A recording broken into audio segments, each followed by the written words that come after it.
답장 인사. 반갑습니다.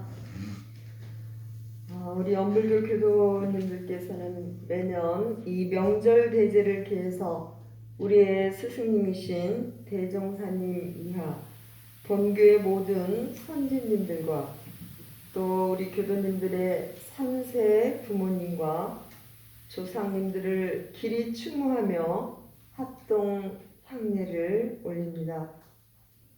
이 명절 대제를 맞이해서 스승님과 3세 부모님과 선조님들과 마음을 연하고 소중한 인연들과 소통하는 그런 시간이 되시기를 염원드립니다.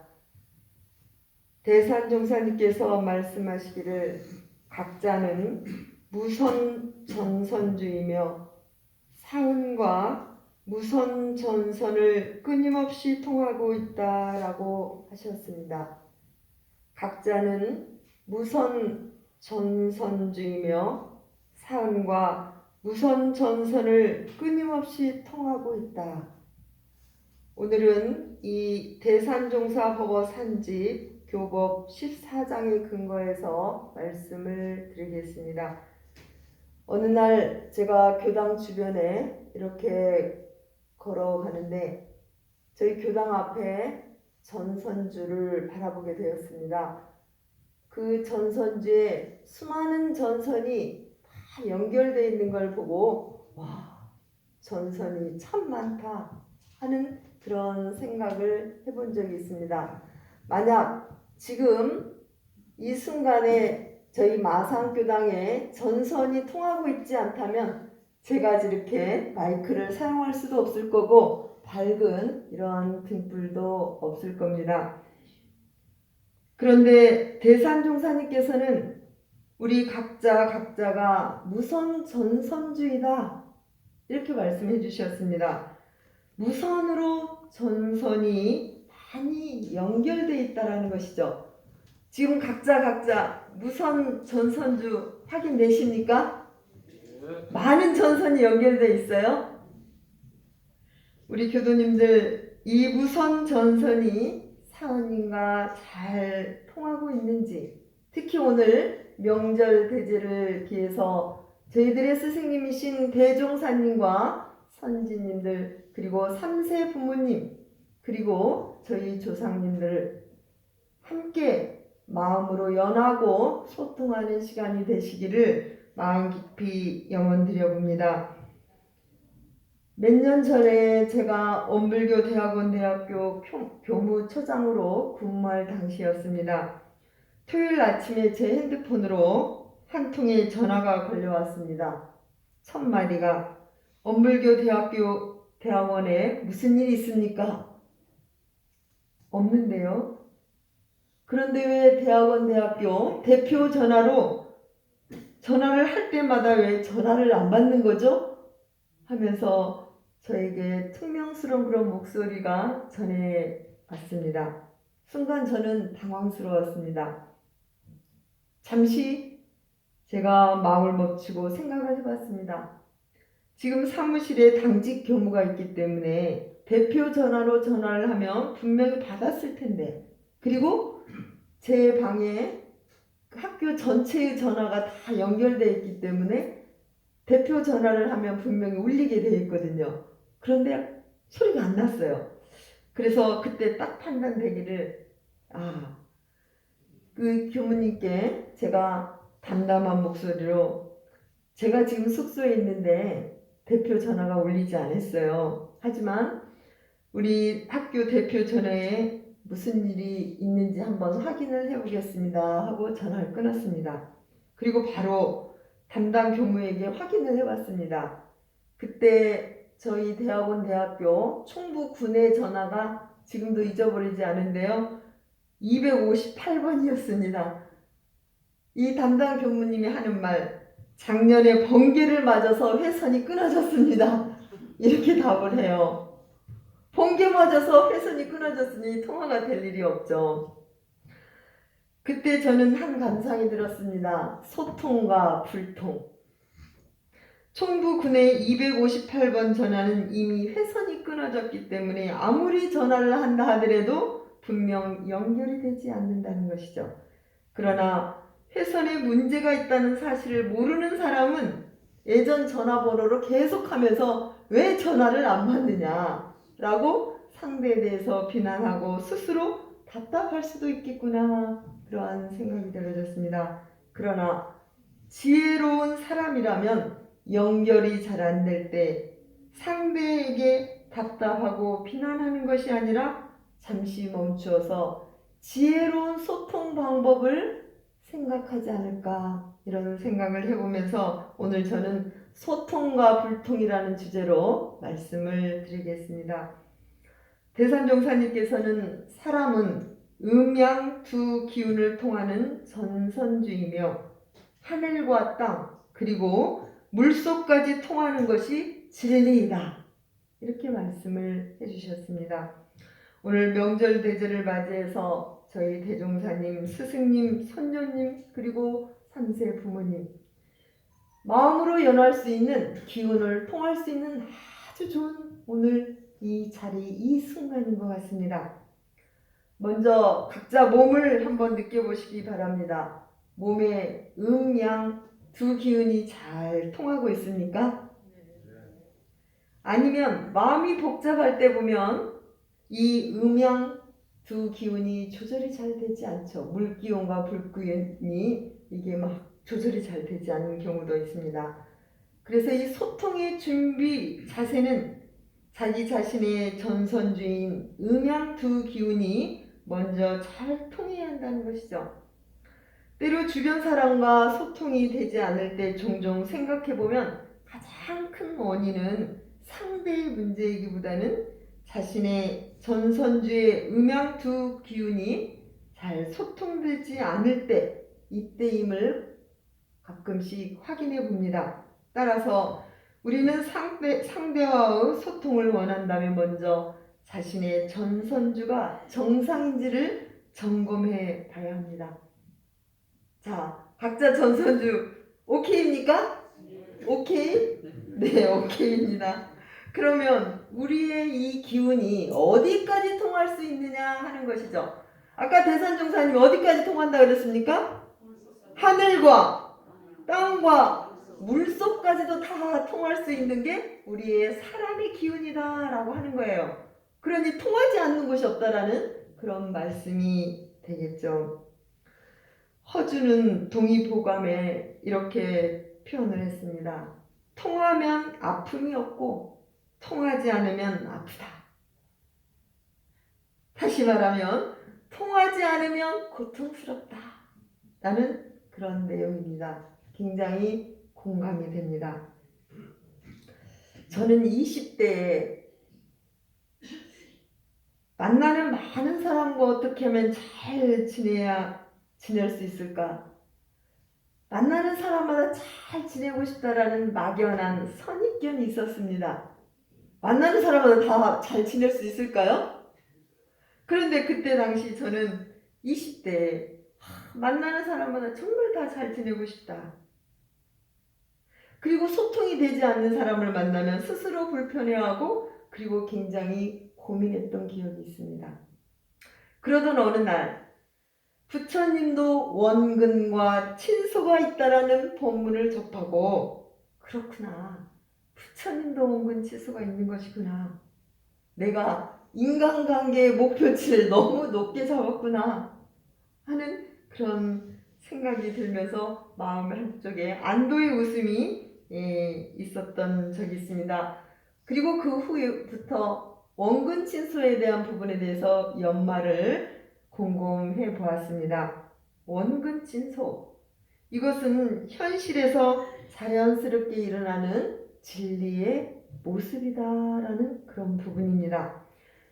꽃을 보더라도 아름다운 꽃이 있고 시든 꽃이 있고 빨간 꽃도 있고 파란 꽃도 있고 저와 거리가 먼 꽃도 있고 가까운 꽃도 있고, 그냥 꽃은 그 여러 가지 형태의 모습으로 그냥 다양한 꽃이 있듯이 우리 사람도 역시 각기 다양하게 원근친소가 생기는 것은 너무너무 자연스러운 일이고 진리의 작용이다라고 하는 부분을 알고부터는 원근치소를 그대로 인정하고 보니까 마음이 편해지면서 그냥 가까우면 가까운 대로, 멀면 먼 대로 그대로 바라볼 수 있는 여유가 생기게 되었습니다. 그리고 대종사님께서도 부처품 1장에 제자들 중에도 인정이 더 건네는 제자가 있고 섭섭한 마음이 일어나는 제자가 있다라는 그런 법문을 접하면서 그렇구나. 대종사님께서도 수많은 제자가 있는데 어떤 제자에게는 더 인정이 건네고 어떤 제자에는 섭섭한 마음이 일어나는 것이구나. 그게 자연스러운 일이구나 하는 생각이 들었습니다. 우리 대종사님께서는 어떠한 제자를 보면 인정이 더 건넬까요? 우리 다 애제자시죠? 어떤 제자가 대종사님께서는 인정이 건넬까요? 그리고 또 어떤 제자는 섭섭한 마음이 들까요? 부처품 1장에 말씀해 주셨죠. 대종사님께서 섭섭한 마음이 일어나는 제자는 수도의 정성이 적고 다른 사심을 이뤄내며 지도에 잘 순응하지 않는 사람을 보면 대종사님도 소중한 제자이긴 하지만 섭섭한 마음이 일어나는 것이다. 이렇게 말씀해 주셨어요. 오늘 명절 대제를 기해서 대종사님이 이렇게 저희들이 모셨는데 나는 마산교당 교도로서 섭섭한 제자일까 아니면 인정이 더 건네는 제자일까 한번 마음으로 답을 찾아보시면 좋겠습니다. 이처럼 성인들께서도 원근과 친소가 있고 인정이 더 건네는 사람이 있고 섭섭한 마음이 일어나는 제자가 있다라는 사실입니다. 하지만 원근 친소에 있어서 성현과 범부들의 차이점이 있다라는 것이죠. 범부들은 친하면 너무 친하고 멀면 아예 관심이 없는데 성현들은 친하면 그냥 친한 대로 소원하면 소원한 대로 그대로 인정하면서 다만 차이점이 여기입니다. 다만 어떨 것 같아요? 끌리지 않는다. 끌리지 않는다 이거예요. 그냥 엉근치서는 그 있는 거예요. 아 있구나 인정하고 다만 끌리지 않고 두루두루 그냥 관심을 둘 뿐이라는 점. 이게 차이점이라는 거예요. 아 엉근치소가 있을 수 있는 것이고 그리고 미웃고 섭섭한 마음이 일어나는 것은 중생이나 부처나 일어나는 마음은 있을 수 있다라고 하는 것이죠. 그렇다면 성현들의 신법으로 원근친소에 끌리지 않고 사은과 잘 소통하려면 어떻게 해야 될까라고 하는 것입니다. 소통을 잘 하려면 여러 가지 방법이 있겠지만 대종사님께서 발급해 주신 이론상 소통 카드를 오늘 소개해 보도록 하겠습니다. 이론상 소통 카드 혹시 발급 받으셨습니까? 못 받으셨어요? 오늘 받으시면 됩니다. 서울에 가면 전철을 타거나 우리 마산에서 버스를 탈 때 무슨 카드 쓰십니까? 교통카드. 교통카드가 있으면 바로 탈 수 있잖아요. 마찬가지로 이 법을 만나 사람들과 소통하게 될 때 이론상 소통카드를 발급받으셔서 활용하게 되면 만나는 사람마다 지혜롭게 소통하는 방법이 가능해진다는 것입니다. 오늘 이 명절 대제를 맞이해서 우리 마산 교도님들 엄불교 이론상 소통카드 하나씩 구매해 가시기 바랍니다. 이 이론상 소통카드는 눈에 이형한 것이 아니에요. 보이는 게 아니에요. 무형한 카드예요. 그래서 신심만 있으면 무료로 다 가져가실 수 있다는 것입니다. 무료인데 가져가실 거죠? 네. 자, 그러면 지금부터 원불교에서 발급한 이론상 소통카드의 특징을 말씀을 해드리겠습니다. 첫 번째, 나와 상대의 원래 주파수가 이론이라는 것입니다. 이 이론상 소통카드를 딱 가지는 순간 나와 이 우주에 있는 모든 사람들의 그 주파수가 뭐다? 이론이다. 이론이다라는 거예요. 그 소통카드를 딱 가지고 있으면 원래 주파수는 원래 없는 것이니까 영이라는 거예요. 중군 그냥 텅 빈 이론상과 같은 이론이다. 나도 이론이요, 상대도 이론이다. 남편도 이론이요, 부인도 이론이다. 자녀도 이론이다. 맞습니까? 정말이에요? 그래서 이 이론상 소통 카드를 탁 들면 나도 이론, 너도 이론, 가까이 있나 멀리 있나 다 이론이기 때문에 이게 소통이 될까요, 안 될까요? 근원에서 소통이 된다는 거예요. 주파수는 원래 0에서부터 시작한 원래 없는 것이었으니까 원래 없는 그 자리에서 만나게 되면 이게 대자리죠. 이론상이 대자리에서 만나게 되면 그 누구도 남녀노소 선악귀천할 거 없이 우리는 근원에서 하나로 만날 수 있는, 통할 수 있는 그 비법이다 라고 하는 거죠. 제가 대종경 중에 가장 좋아하는 품이 신성품 18장입니다. 대종사님과 정산종사의 아름다운 소통의 내용이에요. 거기 내용을 보면 대종사님께서 이렇게 표현하셨습니다. 나의 마음이 청산의 마음이 되고 또 정산의 마음이 나의 마음이 되었도다 하는 그런 글귀가 신성품 18장에 있습니다. 저는 그 본문을 대할 때마다 어떻게 하면 저렇게 한 마음이 될까? 청산종사님과 대종사님 한 마음이 된다 하셨는데 어떻게 하면 한 마음이 될까? 이게 의문이었습니다. 어떻게 하면 한 마음이 되죠? 이런! 이런! 지금까지 연마한 결과 저는 이렇게 답이 스스로 내려졌습니다. 한 생각 내려놨을 때 제가 한 생각 딱 내려주면 그때가 이론 자리죠? 언어 도달은 자리잖아요? 내가 지금 이 순간 여러 가지 생각들이 많은데 생각을 탁 내려놓고 비워지는 그 순간 이때가 이런 자리잖아요. 이런. 그 자리가 탁 되면 한 마음이 되겠구나. 진현님과 제가 한 마음이 되려면 제가 그 순간 지금 이 순간 마음이 탁 기타 등등 여러 가지 분별주적 탁 놓는 순간 한 마음으로 맞을 수가 있겠구나 라고 하는 것이죠. 그래서 우리는 순간순간 내가 가지고 있는 분별성 주차시 딱 놓는 그 순간이 내가 이론이 되는 순간이다 라고 하는 거예요. 그래서 이론상 소통 카드를 탁 두는 순간 내가 이론이라는 그 찰나를 스스로 점검하게 될 때 한 생각 딱 내려놓고 텅 빈 마음을 가지게 될 때 우리는 본래 나의 모습을 회복하게 된다라고 하는 것이죠. 그러나 우리는 현실에서 이 내 생각을 내려놓고 이론상과 하나 되는 순간도 있겠지만 대체적으로 어떻습니까? 내 생각과 내 감정 속에서 끌려서 사는 경우가 있기 때문에 그때는 불통 경험을 종종 하게 되죠.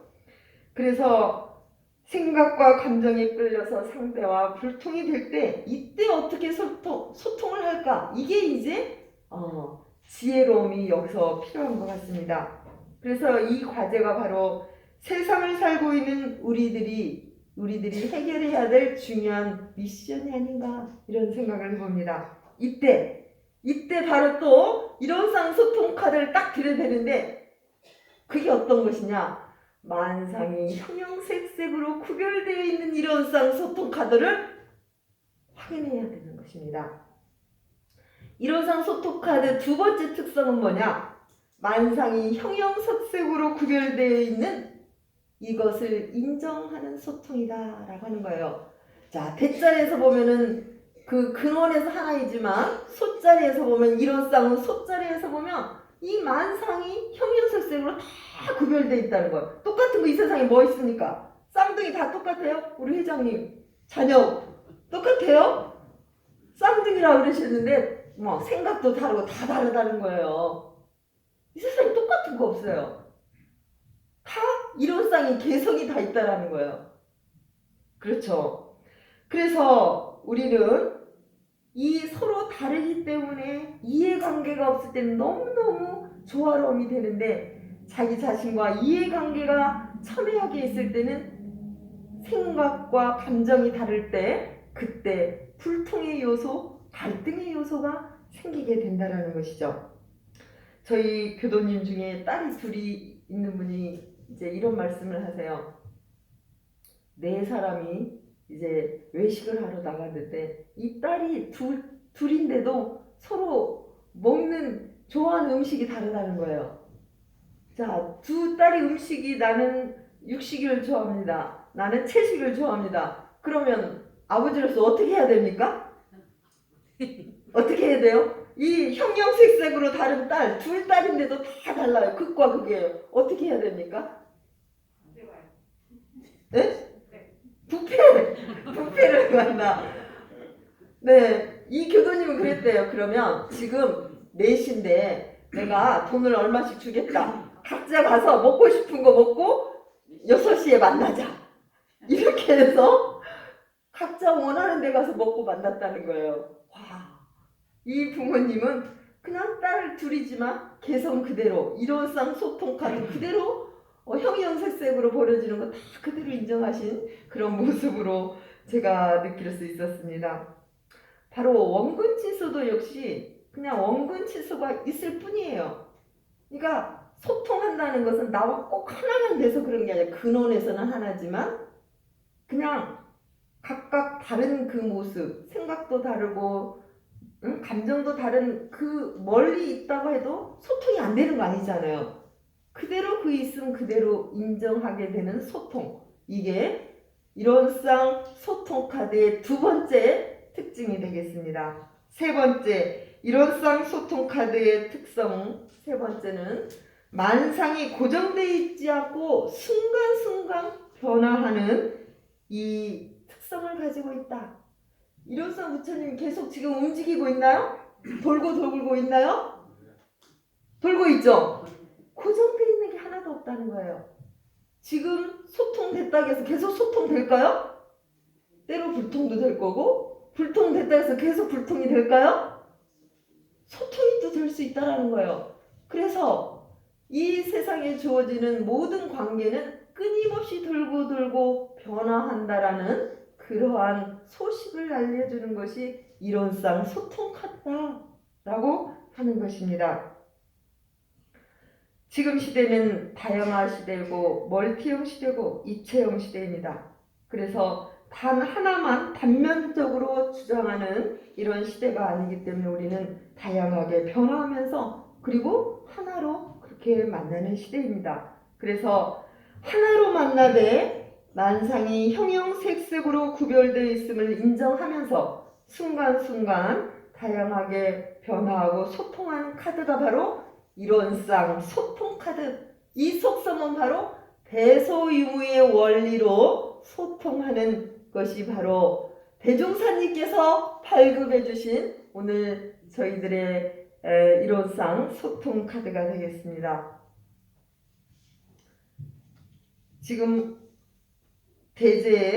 지금 대종사님께서 저희들에게 이론상 소통 카드를 다 주셨는데 오늘 지금 발급 받으신 거 확실합니까? 네. 구입하셨습니까? 네. 예, 오늘 이 소통 카드 갖고 가셔서 누구를 만나든지 가정과 교단과 그리고 국가 세계 마음으로 서로 연하고 그리고 기운으로 연해서 우리가 더 건강하고 행복하고 지혜가 활짝 열리시기를 마음 깊이 영원드립니다. 우리 다 같이 명절 대제를 맞이해서 대종사님과 선지님 그리고 3세 부모님 조상님들과 깊이 마음을 연해서 늘 상생인연으로 거듭나시는 기원 되시기를 마음 깊이 영원드리면서 마치겠습니다. 감사합니다. 감사합니다.